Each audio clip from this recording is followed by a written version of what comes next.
Hello everyone, আসসালামু আলাইকুম। সবাই কেমন আছেন? আশা করি সবাই ভালো আছেন। আলহামদুলিল্লাহ, আমিও ভালো আছি। আর এই তো আজকে আমি সকালবেলা থেকে শুরু করলাম। আমি এখানে প্রথমে লাল শাকটা ভাজি করে নেব, সেদ্ধ করে রেখেছিলাম। আসলে জগরাত জিনিস একটু বেশি মজা লাগে। কেন জানি এই কথা বলেছি, যখন ওর আব্বু লাল শাক এনেছিল তখন আমার ভীষণ রাগ উঠেছিল। কারণ এত বড় বড় লাল শাক ছিল, এই বড় লাল শাক কিন্তু খেতে ভালো লাগে না। তো বিশ্বাস করুন, রান্না করার পরে এতটা মজা হয়েছে কি যে বলবো। ভীষণ মজা হয়েছিল আজকে লাল শাকটা। তাই বলি জগরা জিনিস একটু বেশি মজা লাগে। জগরা জিনিস, অন্যের করে জিনিস, এগুলো একটু বেশি ভালোই লাগে। এই তো আমি শাকটা ভালো করে ভাজি করে নিয়েছি।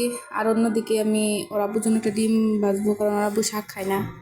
এদিকে আমার মা কিছুটা আচার দিয়েছে বানিয়ে। আমি বলছিলাম চিনি একটু কম দিও, কারণ বেশি চিনি হলে খেতে পারবো না। এখন দেখি আম্মু একটু কমই চিনি দিয়েছে, টকটা একটু বেশি হয়ে। তাই আমি আবার চিনি দিয়ে নেড়ে চেড়ে আবার একটু ভেজে নিচ্ছি। এই তো আমার আচারটা হয়ে গেছে, ঠান্ডা করে আমি ফ্রিজে রেখে দেবো। আমি টক খেতে পারি না, আমার মেয়ে আর ওর বাবা ভীষণ টক খায়। আর এদিকে রাতের বেলা ওর আব্বু দেখেন, ওকে নিয়ে একটু ঘুরতে বের হয়েছিল। ঘুরতে বলতে একটু রাস্তা হাইটে চালাচ্ছিল। ওরা তো ভীষণ খুশি। কে রয়েছে? আম্মু।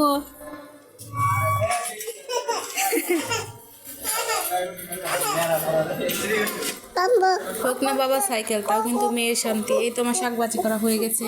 এটাই ছিল তার রিভিউ।